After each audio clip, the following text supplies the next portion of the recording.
زندگی کچھ پانے اور کچھ کھونے کا نام ہے۔ ہر چیز میں اللہ نے نفع بھی رکھا ہے اور نقصان بھی رکھا ہے، اور ہر چیز کے نفع کا کچھ نام ہے، ہر چیز کے نقصان کا بھی کچھ نام ہے۔ زندگی کے نفع کا نام جنت ہے اور زندگی کے نقصان کا نام جہنم ہے۔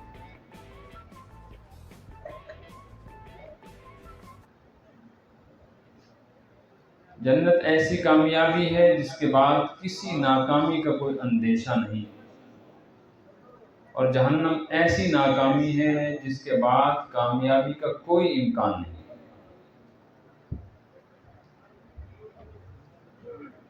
اس لیے اللہ پاک نے ایمان والوں سے مطالبہ فرمایا ہے، یا ایھا الذین آمنوا اتقوا اللہ، اے ایمان والو تم ہی تو بات ماننے والے ہو، لہذا تم سے یہ مطالبہ ہے کہ تم زندگی کے معاملے میں اللہ سے ڈرتے رہو۔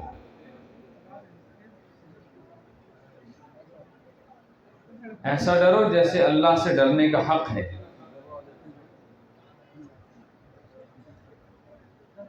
اللہ سے ڈرنے کا حق کیا ہے؟ فرمایا یہ ہے کہ تمہاری موت اس حالت میں آنی چاہیے کہ تم مسلمان ہو۔ اگر حالت اسلام میں موت آتی ہے تو تمہارا اللہ کے ساتھ تعلق سچا ہے اور تمہاری زندگی کا نتیجہ کامیابی پر منتج ہے، اور اگر تمہاری موت اسلام پر نہیں آتی تو تمہارا اللہ سے تعلق جھوٹا ہے اور تمہاری زندگی کا نتیجہ تباہی اور بربادی ہے۔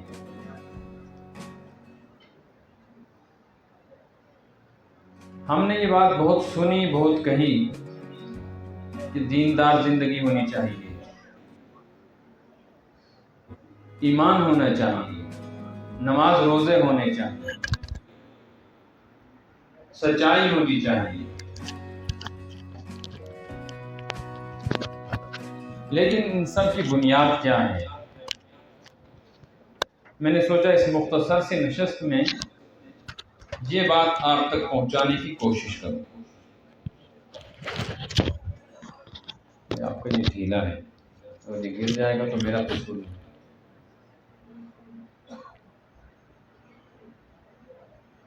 ہمارے مذہب کی بنیاد 3 چیزوں پر ہے۔ وقت چونکہ مختصر ہے، حضرت قاری صاحب تشریف لا رہے ہیں، بیان تو حضرت کا ہوگا، اس لیے میں بہت مختصر سے وقت میں ایک ضروری بات آپ تک پہنچانا چاہتا ہوں۔ ایک امانت ہے جو آپ کی ذمے میں کرتا ہوں، آپ اس امانت کو لیں، آگے تک پہنچائیں۔ ہم مسلمان ہیں اور مسلمان ہونا کوئی کمال نہیں، کمال ہے مسلمان مرنا، اور مسلمان مرنے کے لیے ضروری ہے کہ جو اسلام کی بنیاد ہے ہمارا اس کے ساتھ ایک مضبوط تعلق جڑا ہوا ہو، جو دنیا کی کوئی چیز چاہے وہ طمع، لالچ اور حرص کی راہ سے ہو یا پھر خوف ہو، ڈر ہو، خطرات ہوں، یہ تمام چیزیں اسلام سے ہمارے تعلق کو توڑ نہ سکیں۔ تو 3 بنیادیں ہیں، ایک اللہ کی ذات، ایک رسول اللہ کی ذات صلی اللہ علیہ وسلم، ایک وہ جماعت جو اللہ نے رسول اللہ صلی اللہ علیہ وسلم کے ذریعے سے مہذب تعلیم اور تربیت کے ساتھ وجود میں لا کر قیامت تک کے انسانوں کے لیے بطور نمونہ پیش کی ہے۔ قرآن کہتا ہے وَاعْتَصِمُوا بِحَبْلِ اللَّهِ جَمِيعًا، اے ایمان والو اللہ کی رسی کو اتنی مضبوطی سے تھام لو کہ دنیا کی کوئی طاقت یہ رسی تمہارے ہاتھ سے چھین نہ سکے۔ کسی عذر اور بیماری کی وجہ سے نماز قضا ہو جائے تو کوئی مسئلہ نہیں ہے، روزہ نہ رکھ سکو تو کوئی پریشانی نہیں، حالات ایسے ہوں کہ تم حج نہ کر سکو تو اس کا متبادل ہے، زکوٰۃ نہیں دی تو اس کا حل ہے، کسی شریعت کے حکم پر، کسی مطالبے پر، کسی تقاضے پر تم کھڑے نہیں ہو سکے تو ناامید ہونے کی ضرورت نہیں، ہر بیماری کا علاج ہے، ہر مسئلے کا حل ہے، لیکن ایک چیز ایسی ہے کہ اگر وہ ہاتھ سے گئی تو سب کچھ چلا جائے۔ ایک چیز اللہ کے ساتھ بندے کا تعلق ہے، یہ اسلام کی، ہمارے مذہب کی بنیاد ہے۔ نمبر 2، حضرت محمد الرسول اللہ صلی اللہ علیہ وسلم کے ساتھ ہمارا تعلق۔ نمبر 3، حضور کی تیار کردہ جماعت حضرات صحابہ کرام علیہم الرضوان سے ہمارا تعلق۔ یہی ایک رسی ہے جس کو قرآن نے حبل اللہ کہا ہے، اللہ کی رسی، جس کا ایک سرا اللہ کے پاس ہے، ایک سرا حضرات صحابہ کے ہاتھ میں، اور درمیان میں محمد الرسول اللہ صلی اللہ علیہ وسلم۔ اسلام اپنی حقانیت کے ساتھ، اپنے دلائل کے ساتھ، اپنی قوت و طاقت کے ساتھ، اپنے جلال و جمال کے ساتھ، اپنی شان و شوکت کے ساتھ میدان میں اترا تو اسلام دشمنوں نے مقابلہ کرنے کی کوشش کی، لیکن وہ مقابلہ نہیں کر سکے۔ وہ اس چڑھتے سورج کی روشنی کو اندھیرا کہتے رہے، لیکن یہ سورج اپنی روشنی پھیلا گیا، اور ان کی پھیلائی ہوئی چادر ظلمتوں والی، تاریکی والی خود بخود ہی سمٹ گئی۔ تو وہ پریشان ہوئے کہ اسلام کی اس قوت و طاقت کا مقابلہ نہیں کر سکتے، تو اب کیسے اس کو کمزور کیا جائے۔ خود آپ صلی اللہ علیہ وسلم کی بعثت سے ہی اس طرح کے حالات چلتے رہے، زمانے کی گردش کے ساتھ، وقت کے چلنے کے ساتھ ساتھ حالات بھی بدلتے ہیں۔ وہ پوری تاریخ نہیں سنانی مجھ کو، تو اس دور کی ایک ضروری بات آپ تک پہنچانی ہے۔ آپ حضرات دھیان سے بات سننے کی کوشش کریں، میں تقریر کروں گا تو آپ کو میری تقریر سمجھ نہیں آئے گی، اس لیے میں کوشش کر رہا ہوں کہ مختصر وقت میں ایک بات آپ تک پہنچائیں۔ حضور کے زمانے میں کیا ہوا، صحابہ کے زمانے میں کیا ہوا، پھر ہر دور میں کیا ہوتا رہا، وہ نہیں بیان کرنا، اس دور کی بات بتا رہا ہوں۔ اسلام کے دشمنوں نے اسلام کے راستے میں رکاوٹیں پیدا کرنے کی کوشش کی، تو وہ رکاوٹیں نہیں رہ پائیں۔ پھر انہوں نے ایک دوسرا طریقہ اختیار کیا کہ جو خود مسلمان ہیں ان مسلمانوں کا اسلام سے تعلق توڑ دو۔ اس کے لیے انہوں نے ایک محنت کی، ایک کوشش کی، جس کے نتیجے میں ان کو 3 ایسے آدمیوں کی ضرورت پیش آئی کہ وہ 3 آدمی مسلمانوں کو اللہ سے، رسول سے، صحابہ سے کاٹ دیں۔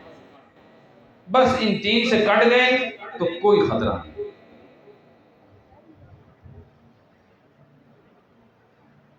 یہاں بیچ میں ایک بات سنیں کہ یہاں ہندوستان میں، غیر منقسم ہندوستان میں، مسلمانوں کی حکومت تقریباً 800 سال کے آس پاس رہی۔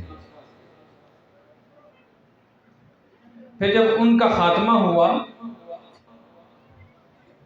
تو عیسائیوں نے یہاں کے پورے ملک کے اندر عیسائیت پھیلانے کی کوشش کی، لیکن وہ کوشش ناکام ہو گئی۔ مدارس، مساجد، قرآن پاک، علماء جو بھی تھی نا، ان کو ختم کرنے کی، منہدم کرنے کی، قتل کرنے کی مذموم کوششیں کی۔ جب وہ ناکام ہو گئے تو ان نے تدبیر بدل دی، انہوں نے ایک ایسا نظام بنایا، ایک ایسا نصاب تعلیم بنایا، ایسے سکول قائم کیے،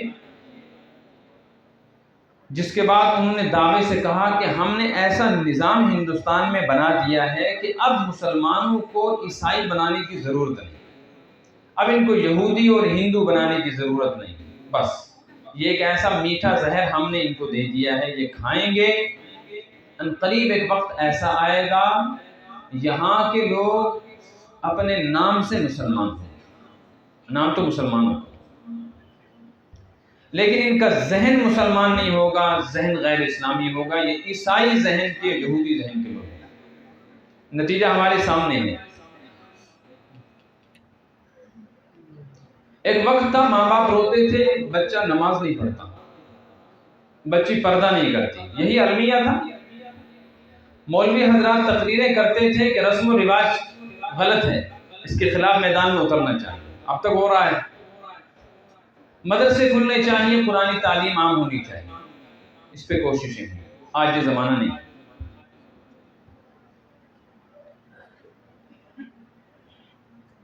اب ایک نئی صورتحال پیش ہو گئی۔ ایک شخص کے گھر میں بچہ پیدا ہوتا ہے، دائیں کان میں اذان، بائیں میں اقامت، 7ویں دن مسجد کے امام صاحب سے نام رکھوایا جاتا ہے، اس کا عقیقہ کیا جاتا ہے، سر کے بال اتارنے کے بعد چاندی کے وزن کے برابر صدقہ کرتے ہیں، محمد رسول اللہ صلی اللہ علیہ وسلم کی سنت ہے۔ یہ بیمار ہو جائے تو دوا کے ساتھ پیر صاحب، مولوی صاحب، امام صاحب سے قرآن پڑھ کر دم کروایا جاتا ہے۔ یہ جوان ہو جائے تو نکاح پڑھنے کے لیے اسلامی طریقے پر مسجد میں گواہوں کی موجودگی میں نکاح ہوتا ہے۔ پھر اچھا بھلا یہ جوان جس کے ساتھ یہ سارا نظام ہوا، یہ صبح شام اپنے گھر کے لوگوں کو مسجد آتے جاتے دیکھتا ہے، یہ اپنے گھر میں اللہ رسول کا نام تو سنتا ہے، لیکن اس کی ذہنی تربیت نہیں ہوئی ہے، تو آج کا نوجوان فون کر کے کہتا ہے مولوی صاحب اللہ ہے یا نہیں ہے، مجھے اس میں شک ہے۔ محمد صلی اللہ علیہ وسلم ہی اللہ کے آخری رسول کیوں ہیں؟ ان کے بعد کوئی کیوں نہیں آ سکتا؟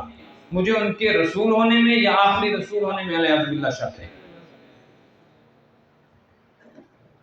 صحابہ کرام علیہم الرضوان بھی تو انسان تھے، جیسے ہم سے غلطیاں ہوتی ہیں ان سے بھی ہوئی، بلکہ حدیث میں آیا ہے ایک صحابی سے بدکاری یعنی زنا ہوا، ایک صحابی عورت سے چوری ہوئی، ایک صحابی نے حضور اکرم صلی اللہ علیہ وسلم کی مخبری کی کافروں کے پاس۔ تو جب ہم بھی یہ کام کرتے ہیں تو ہم مجرم ہیں، گناہگار ہیں، جہنمی ہیں، صحابہ یہ کریں وہ جنتی کیسے؟ یہ سوالات ہیں، اس کا جواب نماز روزہ نہیں، اس کا جواب دعائیں نہیں ہیں، اس کا جواب وعظ و تقریر نہیں، جلسے نہیں۔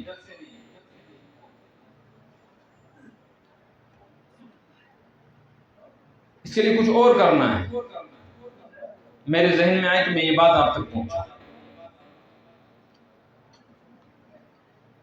یہ المیہ ہے کہ ایک شخص ساری زندگی مسلمان ماحول میں رہے اور مرتے وقت وہ کافر ہو،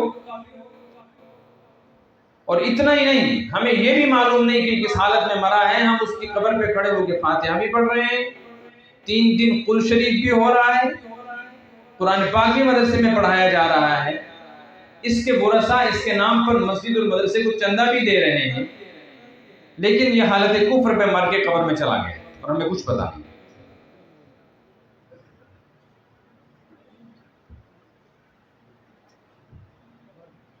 جو کافر ہے وہ اگر کفر کی حالت میں مرا تو کیا نقصان ہوا؟ ایک شخص ہے وہ بالکل کنگال اور فقیر ہے، اس کے پاس کچھ بھی نہیں، وہ مزدور ہے، مزدوری کے لیے گھر سے نکلا ہے، اسے راستے میں 2-4 بندوں نے پکڑ کے تھپڑ مارے، جیب میں سے کچھ نکالنے کی کوشش کی تو کچھ نہیں نکلا، تھپڑ مار کے گھر واپس بھیج دیا۔ یہ گاؤں میں آ کے چیختا اور چلاتا ہے کہ میری بے عزتی ہو گئی، میں لٹ گیا۔ کیا ہوا جی؟ کہ مجھے راستے میں چند لوگوں نے پکڑ کے لٹوئروں نے مارا ہے اور میری بے عزتی کی اور میرا نقصان ہو گیا۔ لوگ اس کے ارد گرد جمع تھے تو ایک اور شور ہوا، بستی کا سب سے عزت والا مالدار آدمی اپنی گاڑی میں بیٹھ کر ڈیوٹی جا رہا تھا اور اس کی گاڑی میں 1-2 لاکھ روپے تھے، اس کا مقصد تھا کہ جاتے ہوئے یہ پیسہ بینک میں جمع کر دوں گا۔ انہی لٹیروں نے اس کو بھی پکڑا، 4 تھپڑ اس کو بھی مارے، اس کا ویڈیو بنایا، وہ وائرل کیا، 2 لاکھ روپے لے کے بھاگ گئے، گاڑی بھی توڑ پھوڑ دی۔ یہ واپس جائے گا اپنے گاؤں میں کہ آگے ڈیوٹی پہ جائے گا؟ بتایا ڈپٹی بھی جائے گا ابھی، یہ بھی گاؤں واپس آیا، یہ بھی چیختا چلاتا ہے، دونوں کو پیٹا گیا ہے، دونوں کی جیبوں کی تلاشی ہوئی۔ آپ بتاؤ ان دونوں میں سے قابل رحم کون ہے؟ نقصان کس کا ہوا؟ کیوں؟ اس لیے کہ اس کنگال کے پاس تو 10 روپے بھی نہیں تھے، مزدور تھا، ویسے بھی دن بھر مالک کی بے عزتی سنتا رہتا تھا، اس کی گالیاں سہتا رہتا تھا، اس کے پاس تھا کیا؟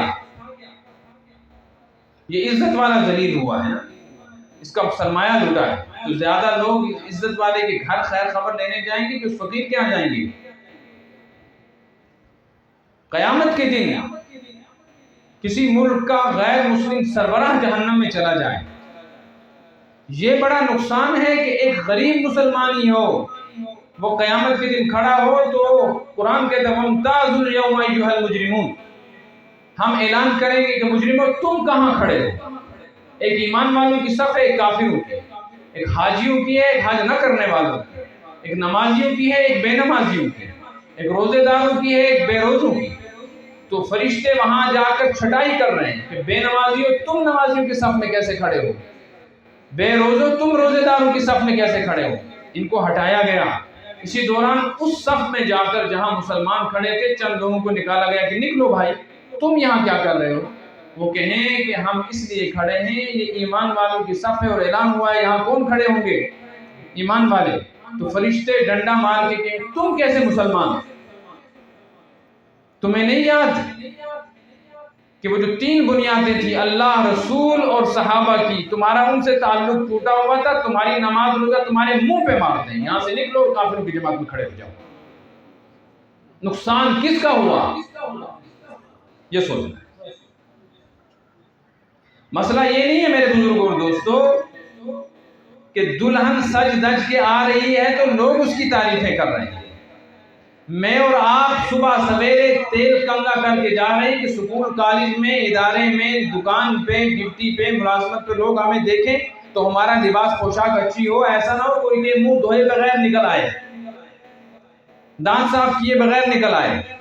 اگر بڑے سے بڑا آدمی بھی اسی حالت میں گھر سے نکلے بستر سے، افسر ہو، نہ وہ کپڑے بدلے، نہ وہ منہ دھوئے، نہ وہ دانت صاف کرے اور ایسے ہی الجھی ہوئی حالت میں جا کر کرسی پہ بیٹھ جائے تو لوگ اس پر اعتراض تو کریں گے، طعنہ تو دیں گے، اس کو برا بھلا تو کہیں گے، لیکن مجھے بتاؤ اس کے مال کا کوئی نقصان ہوا؟ اس کی جان کا کوئی نقصان ہوا؟ اس کی عزت و آبرو چلی گئی؟ اس کی اس ملک کی سٹیزن شپ ختم ہو گئی؟ پہلے سٹیزن شپ میں نہیں ہوئی تھی کہ یہ اس ملک کا باشندہ ہے، کیا گندا شندہ رہنے کی وجہ سے اس کو غیر ملکی قرار دیا جائے گا؟ آپ کو میری بات سمجھ میں آ رہی ہے؟ کوئی مسئلہ نہیں، آئے گا شام کو منہ دھو لے گا۔ مسئلہ یہ ہے کہ ساری محنت کر کے لوگوں کو جمع کیا کہ شادی ہے، ڈھول بجے، گانے گائے گئے، ناچنے والیاں آئیں، وازوان بنا، شامیانے لگے، ایک مرد ایک عورت کو بیوی بنا کر دوسری بستی سے یہاں لا رہا ہے۔ یہاں پہنچنے پر جب وہ عورت دلہن بن کر اپنے سسرال میں پہنچی تو لوگوں نے اس کی بلائیں دی کہ اتنی خوبصورت لڑکی تو ہمارے گاؤں میں کوئی نہیں اور آج تک بہو بن کے کوئی نہیں آئی، ایسی بولنے والی کام کرنے والی کوئی نہیں دیکھی، اتنے بڑے خاندان کی بچی اس گاؤں میں کوئی نہیں آئی۔ مبارک ہے اس لڑکے کو جو اس لڑکی کو دلہن بنا کے لایا ہے۔ لڑکی بھی خوش ہے، سسرال والے بھی خوش ہیں، اس کے مائکے والے بھی خوش ہیں کہ لڑکی آباد ہو گئی۔ دن بھر یہی تماشا چلتا رہا، رات ہوئی، دلہن کو دلہا کے کمرے میں پہنچایا گیا، دلہا داخل ہوا تو دلہن اٹھی ہے اور سلام کرنے کے لیے تو دلہا کہتا ہے بیٹھ، میرے قریب نہ آنا، میری بات سن، تیرے آنے پر میری ماں اور میرا باپ خوش ہیں کہ ہماری بہو جیسی خوبصورت کوئی نہیں، میرے بہن بھائی خوش ہیں کہ اتنی پڑھی لکھی کوئی نہیں، میرے دوست مجھے مبارکباد دیتے ہیں کہ اتنے بڑے خاندان کی یہاں کوئی نہیں، سب تیرے آنے پہ خوش ہیں لیکن مجھے تو قبول نہیں ہے، بتلاؤ یہ دلہن رہی کہ بیوہ سے بھی بدتر ہو گئی؟ میں اور آپ کس حالت میں رہے؟ افسر رہے، لیڈر رہے، غریب رہے کہ امیر رہے، پڑھے لکھے رہے یا ان پڑھ، نمازی رہے یا بے نمازی، لوگوں نے ہمیں اچھا کہا یا برا کہا، مسئلہ یہ نہیں ہے۔ مسئلہ یہ ہے جب دلہن بنا کر، نہلا کر، کفنا کر قبر کے گھڑے میں رکھا جائے گا، وہاں سب سے پہلے محمد الرسول اللہ کو چہرہ دکھانا ہے۔ اگر حضور نے فرما دیا تیرے سب ہیں، تو سب کا ہے، مجھے قبول نہیں، تو کہاں جائیں گے؟ مسئلہ وہاں کا ہے۔ دلہن دلہا کو قبول ہو، کسی کو بھی قبول نہ ہو، تو یہ دلہن ہے۔ دلہن اپنے دلہا کو قبول نہ ہو، ساری دنیا ناچ نغمہ کرے، یہ بیوہ سے بھی بدتر ہے۔ میں اور آپ قبر میں اللہ کے رسول کو چہرہ دیکھتے اور دکھاتے وقت قبول ہو جائیں، اللہ کی عزت و عظمت کی قسم ہماری غریبی، فقیری، محتاجی، معذوری کوئی چیز نہیں، کوئی چیز نہیں، اور وہاں دھتکار دیے جائیں تو ہماری افسری، لیڈری، دولت، رتبہ، عہدہ کوئی اہمیت نہیں۔ کیا زندگی ہے کہ انسان مسلمانوں کے ہاں جیے، مرتے وقت قبر میں دھتکار دیا جائے، اور اس کے مرنے پر تعزیت کے لیے ٹینٹ لگے اور 3 دن تک اس کی تعریفیں ہوتی رہیں اور وہاں دھتکارا گیا ہو۔ یہ کسی کو منہ دکھانے کے لائق ہے وہ دلہن جس کو رات کو شوہر نے کہا میرے قریب نہیں آنا، یہ صبح کسی کو منہ دکھا سکتی ہے؟ تو 3 بنیادیں تھی، اللہ، رسول اللہ اور حضرات صحابہ۔ اسلام دشمنوں نے 3 آدمی تلاش کیے جو اسلام کی ان 3 بنیادوں کی جڑ اکھیڑ کے رکھ دیں۔ اب آپ کو میں ایک بات بتاتا ہوں، یہ منبر، یہ مسجد، یہاں آپ کے سامنے اگر کوئی آدمی دین کی بات کہے تو اس کو قرآن سنانا ہے کہ گرنتھ سنانی ہے؟ بتاؤ کیا سنو گے آپ؟ اگر کوئی آپ کو شریعت کی بات سنانا چاہے، اس کے لیے وید، بائبل اور انجیل سنانی ہے کہ یہ قرآن و حدیث سنانا؟ یہاں کوئی داڑھی منڈا، گڑے کے اندر وہ ٹائی ڈالی ہوئی، ٹخنے سے نیچے اس کا پاجامہ پینٹ، بال اس کے ہپی، وہ آ جائے اور آ کر مصلی پہ کھڑا ہو کے نماز پڑھانے لگے تو کیا آپ کا دل اس کے پیچھے نماز پڑھنے کو چاہے گا؟ مانا یہ کوئی اچھا قرآن پڑھنے والا، یا آپ ٹوٹے پھوٹے کپڑوں میں کسی داڑھی ٹوپی والے کو ہی اس مصلی پہ پسند کریں؟ آپ کو میری باتیں سمجھ میں آ رہی ہیں؟ اسلام دشمنوں نے جب یہ سوچا کہ یہ 3 بنیادیں مسلمانوں سے چھینے، تو اس کے لیے ان کو کسی عیسائی کو یہاں لا کر کام کرانے سے مسئلہ حل نہیں ہو سکتا تھا۔ وہ کسی غیر مسلم ہندو یہودی کو لاتے اور یہ کام کرواتے تو کام نہ ہوتا، اس لیے ان کو مسلمانوں میں سے 3 آدمیوں کی ضرورت پڑی، تو ان کو 3 آدمی مل گئے۔ وہ تینوں کیسے ملے؟ جن کی داڑیاں لمبی تھی، میری بات غور سے سننا، جن کی داڑیاں لمبی تھی، جن کے سروں پہ امامے تھے، جن کے ہاتھ میں عصا تھے، جن کی انگلیوں میں تسبیح تھی، جن کے سامنے بڑی بڑی قرآن و حدیث کی کتابیں تھی، ان کو ممبروں پر بٹھایا گیا۔ ان نے نمازیں پڑھی، یہاں پیشانی پہ سجدے کے نشان تھے۔ انہوں نے آ کر سادہ لوگ مسلمانوں کے سامنے 3 باتیں رکھی۔ آپ بالکل سادہ ہیں، میں آپ کے سامنے ایک بات رکھتا ہوں۔ آپ لوگوں کو ڈی سی کے پاس جانا ہو تو کیا آپ ایسے اٹھ کے ڈی سی کے کمرے میں گھس جائیں گے یا کسی درمیاندار کی ضرورت پڑے گی؟ ضرورت ہے کہ نہیں جو آپ کو ڈی سی تک پہنچائے؟ آپ ڈی سی کے ہاں چلے جائیں اور دروازے پہ کھڑے ہو جائیں تو ڈی سی کو پتہ چل گیا کہ باہر کون کھڑا ہے یا اس کو بتانا پڑے؟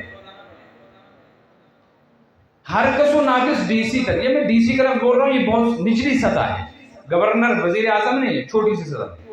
ہر کوئی ڈی سی کے ہاں جا سکتا ہے، یا چند آدمیوں کا مسئلہ ہو تو وہ کسی اچھے سے انسان کو تیار کر کے ڈی سی کے لیے بھیجیں گے۔ کس کو بھیجیں گے؟ اس کو تھوڑا بولنا آتا ہو، جو اپنا مطالبہ اس کے سامنے۔ تو امامہ پہن کر، داڑھی رکھ کر، تسبیح ہاتھ میں لے کے، قرآن و حدیث سامنے رکھ کر ایک آدمی نے آپ سے پوچھا، آپ نے کہا نہیں جی ہر کوئی نہیں جا سکتا، پہلے اطلاع کرنی پڑتی ہے، بتانا پڑتا ہے، مطالبہ رکھنا پڑتا ہے، پھر کوئی درمیاندار ہونا چاہیے جو ڈی سی سے پہلے اجازت دے کہ دروازے پہ باہر کوئی کھڑا ہے۔ کہنے گیا اچھا۔ دوسری بات، آپ نیچے کھڑے ہیں اور آپ کو مسجد کی 3ری منزل پہ آنا ہے، تو چھلانگ مار کے آئیں گے کہ زینے سے آئیں گے؟ اوپر سے تو چھلانگ مار کے نیچے اتر جاؤ گے، چاہے ہڈی پسلی رہے یا نہ رہے، لیکن نیچے سے چھلانگ مار کے اوپر کیسے جاؤ گے؟ کس کی ضرورت ہے؟ زینے کی۔ جب یہ بات سمجھ میں آ گئی تو آپ کا ڈی سی زیادہ قیمتی ہے یا اللہ کا وزن زیادہ ہے؟ تو ڈی سی کے ہاں تو آپ ایسے جا نہیں سکتے، تو اللہ کو کھیل تماشا ہے جب چاہے پہنچ جاؤ۔ میاں درمیان دار ڈالنے پڑتے ہیں۔ تم گناہگار، نابکار و ناہنجار انسان، نہ نماز کا پتہ، نہ روزے کا، نہ زکوٰۃ کا، نہ حج کا، نہ تمہارا کلمہ، تم اس لائق ہو کہ اتنے سارے گناہوں کے بعد خدا کے ہاں پہنچ جاؤ؟ وسیلہ لاؤ، اولیاء اللہ کو بیچ میں لاؤ، ان کی منتیں سماجت کرو، ان سے محبتیں کرو، چاہے اس کا حکم ٹوٹے۔ یہ خوش ہو گئے تو پہنچا دیں گے، کلرک خوش ہو گیا تو فائل پہ دستخط ہو گیا۔ کلرک اگر ناراض ہے تو ڈی سی تمہاری فائل پہ دستخط نہیں کر سکتا، نہیں پہنچے گی۔ لوگوں نے کہا واہ واہ واہ، کہنے لگے اچھا یہ دوسری منزل کی مسجد ایسی ہے کہ یہاں تو سیڑھی کے بغیر پہنچ نہیں سکتے، اور 2 پیسے کا انسان مٹی سے بنا ہوا عرش اعظم کے پاس پہنچ جائے گا، یہ ممکن ہے؟ لوگوں نے کہا نہیں۔ کہا اسی لیے تو ہم کہتے ہیں کہ مولویوں نے تم کو گمراہ کر رکھا ہے۔ اولیاء اللہ کا دامن پکڑ لو، ان کے آستانوں اور زیارتوں پر جاؤ، وہاں نذرانے چڑھاؤ، ان کی روح خوش ہو گئی، تمہارا مسئلہ حل ہو گیا۔ ایک خدا کے سامنے جھکنے والے ماتھے کو ہر قبر کے سامنے جھکا دیا گیا۔ ہر آستانے پہ نذرانے لے کر امت کھڑی ہے۔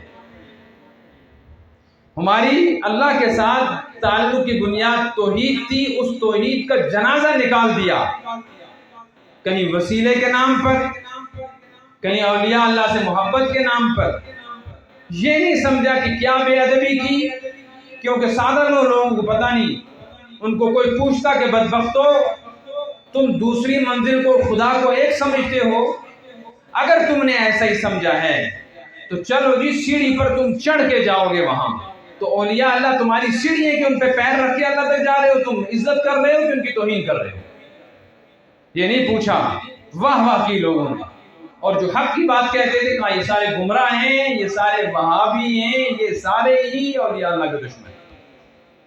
تو امت کا ایک بڑا طبقہ امت ہی کے ایک فرد کے ذریعے سے مسجدوں سے نکل کر آستانوں تک پہنچ گیا۔ امت کا وہ طبقہ جس پر شریعت نے نماز، روزہ، زکوٰۃ و حج کے سلسلے میں پابندیاں عائد کی ہیں شرائط کے ساتھ کہ عورت حج فرض ہونے پر محرم کے بغیر نہیں جا سکتی، نماز فرض پڑھنے کے لیے مسجد نہیں جا سکتی، اس پر عید اور جمعہ واجب نہیں ہے، وہ اپنے شوہر کی اجازت کے بغیر میکے نہیں جا سکتی، وہ عدت کی حالت میں اپنے ہمسایہ کے ہاں شادی میں اور غم میں شریک نہیں ہو سکتی۔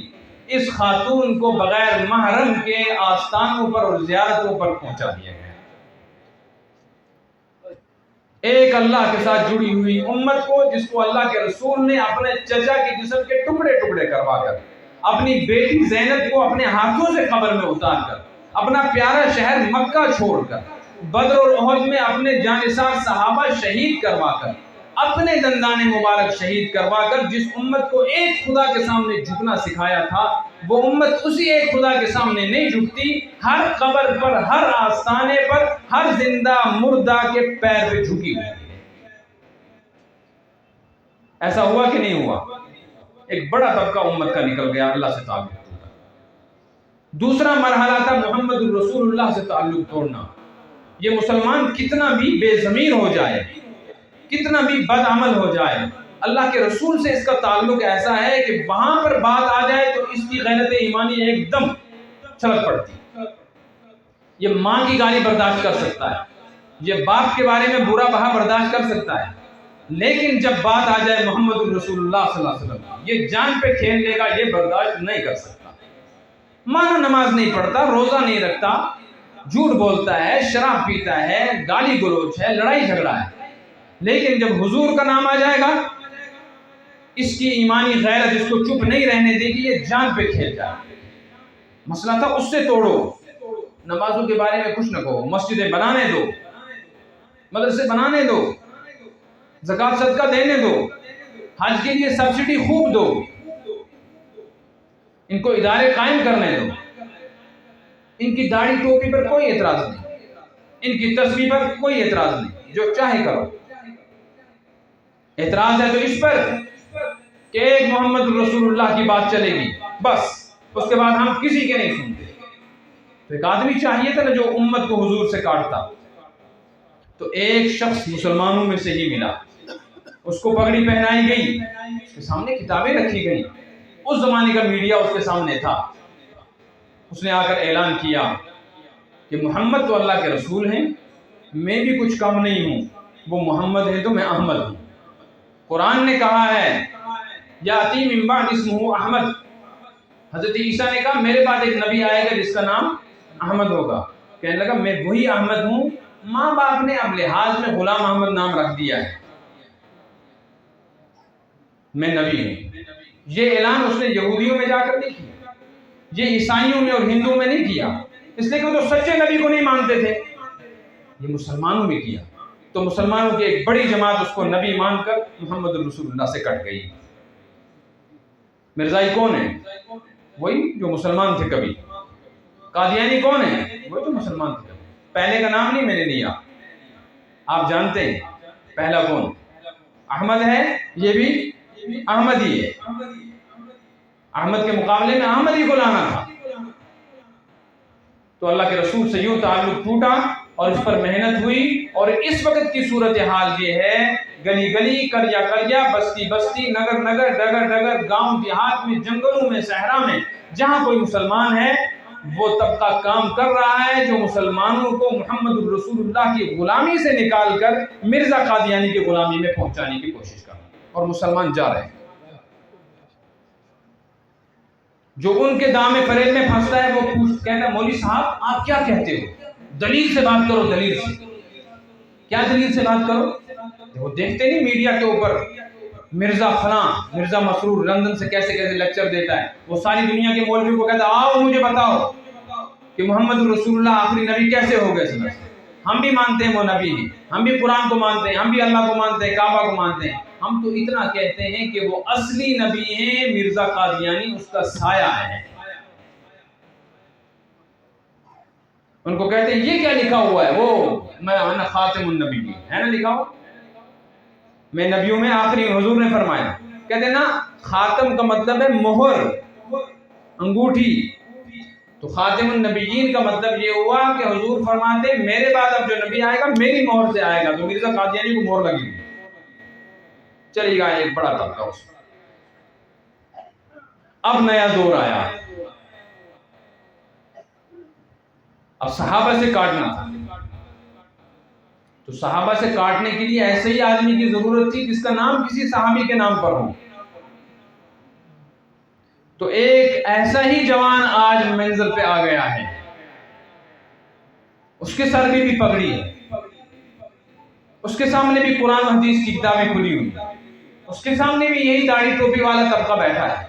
وہ دھڑلے سے بیٹھ کر کہتا ہے ابو بکر نے غلطی کی، عائشہ نے بغاوت کی، معاویہ نے حسین کو قتل کروایا، یزید کے ذریعے سے اسی نے یہ بیج بویا، عمر نے فاطمہ کا حق دبایا.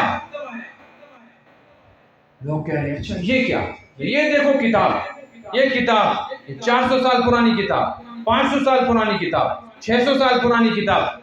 تو لوگ کہتے ہیں دیکھو جی مولوی نے آج تک کتنا بڑا سچ چھپا کے رکھا تھا. یہ ہے دیکھو جو مکہ مدینہ سے تیار ہونے والی جماعت تھی، جس کو قرآن نے کہا تھا رضی اللہ عنہم ورضوا عنہ، جس کو قرآن نے کہا تھا محمد الرسول اللہ، اللہ کے نبی محمد کو رسول ماننے والوں سنو، والذین آمنوا معہ، اس کی رسالت اسی وقت تمہارے ہاں قابل قبول ہے جب اس کے ساتھیوں کو بھی تم مانو کہ اس کی تیار کردہ جماعت مقدس جماعت ہے. اس کا انکار کرنے کے لیے جس آدمی کی ضرورت پیش آئی وہ بھی کسی انگریز ملک سے نہیں لانا پڑا، کوئی یہودی ایجنٹ نہیں تھا، وہ مسلمانوں ہی میں سے ایک علی نام کا جوان آیا. اس نے اس وقت دیکھو سوشل میڈیا پہ کیا ہے، کیا تباہی اور بربادی ہے. اور نوجوانوں میں سے اکثر طبقہ اس وقت جو سوشل میڈیا سے جڑا ہوا ہے وہ صحابہ کرام علیہم الرضوان کے بارے میں عجیب عجیب سوالات اور انتشار کا شکار. وہ بھی انسان، ہم بھی انسان، ان سے غلطی ہوئی تو تم ان کو غلطی نہیں کہتے، ہم سے غلطی ہوئی تم غلطی. بھائی تم زنا کرو تو کیا کہا جائے گا؟ کیا کہا جائے گا؟ زنا کا. چوری کرو تو کیا کہا جائے گا؟ کہتے جب تم چور ہو. کوئی ولی زنا کرے تو وہ وہ چور اور صحابی زنا کرے تو اس کو کیا کہو گے؟ کہتے ان کو بھی چور اور زانی کو۔ محرم آیا تو آپ نے دیکھا کتنے لوگوں نے منہ کھولے، کتنے بھونکنے والے کتے میدان میں آئے، جنہوں نے آ کر ایسی واہی تباہی پڑی کہ مسلمانوں کا طبقہ جو جانتا ہی نہیں تھا صحابہ کو کیا ہے، کہ گھر میں اس کا تذکرہ نہیں ہوا، گھر میں نماز کا ذکر ہوا، گھر میں روزے کا ہوا، قرآن پڑھا کرو، تسبیح پڑھا کرو، مدرسے میں جایا کرو، جماعت میں جایا کرو، اتنا ہی بیان کیا گیا تھا۔ اور جو باقی طبقہ اس لائن سے دور ہے اور بیچارے کو تو کچھ پتہ ہی نہیں، ان کے گھر میں تو ذکر و مذاکرہ نہیں، ان کے سامنے جب یہ باتیں رکھی گئی تو وہ کہنے لگے ہاں یہ ہے وہ سچ جو مرزا جہلمی نے ہمارے سامنے رکھا، وہ بھی کہتا ہے کسی مولوی کی طاقت ہے تو میرے سامنے آؤ، تو کوئی مولوی نہیں جا رہا ہے اس کا مقابلہ کرنے کے لیے۔ تو اس طرح تین طبقوں کو امت سے اس طرح کاٹ دیا گیا کہ یہی امت ہے جو لا الہ الا اللہ پڑھتی ہے کہ اللہ کے سوا کوئی عبادت کے لائق نہیں، کوئی حاجت روا اور مشکل کشا نہیں، کوئی بگڑی بنانے والا اور بگاڑنے والا نہیں، کوئی بچے دینے والا اور بچوں کو لینے والا نہیں، کوئی کاروبار چلانے والا اور کاروبار بند کرنے والا نہیں، یہی پڑھنے والا پیروں کے دروازے پر، فقیروں کے دروازے پر، کیوں جی؟ بچہ نہیں ہے، کاروبار بند ہے، بیماری کا پتہ نہیں چل رہا ہے، بابے کے سامنے ٹھیک کروانے کے لیے پہنچے ہوئے۔ اور جو ایک خدا کے سامنے پیشانی جھکنی چاہیے تھی نہیں جھکی، آستانوں اور درگاہوں اور زیارتوں پر جا کر دیکھو مرد اور عورت مسلمان کیسے سر رکھ کر رو رہے ہیں اور کیسے مانگ رہے ہیں۔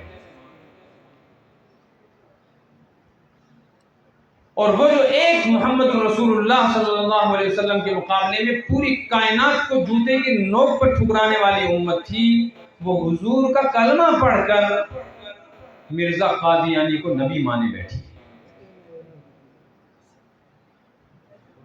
اور وہ جو یہ کہتے تھے کہ ہمارا ہی دین اور ایمان، ہماری جان صحابہ ہیں، ہم کیا جانے محمد الرسول اللہ کو بھائی، ہم کیا جانے اللہ کو، اگر صحابہ نہ ہوں، ہمیں تو صحابہ نے بتایا تو ہم سمجھے کہ کیا ہے، صحابہ ہی حضور پر ایمان نہ لاتے تو پھر کیسے پتہ چلتا۔ یہ وہی جماعت ہے صحابہ کی جس کے بارے میں حضور اکرم صلی اللہ علیہ وسلم نے جنگ بدر میں سجدے میں سر رکھ کر اللہ سے کہا تھا اللہم ہذہ عصا، یا اللہ دیکھ میری محنت کو، میں نے مکہ چھوڑا، میں نے اپنا اہل و عیال گھر بار اپنا خاندان چھوڑا، میں نے اپنی بستی چھوڑی، میں نے اپنا گھر بار لٹا دیا، میں نے سفر، میں نے ہجرت، میں نے بے وطنی اور غریب الوطنی کی صحبتیں برداشت کر کے ایک چھوٹی سی جماعت بنائی ہے جو صرف تیرے سامنے جھکنے والی ہے۔ ان تہلک هذه العصابہ، اگر آج یہ میدان بدر میں چلی گئی تو محمد الرسول اللہ نے فرمایا پھر اللہ تیرا قیامت تک نام لینے والا کوئی نہیں ہوگا، تیرے نام کو بچانے والی جماعت یہ ہے۔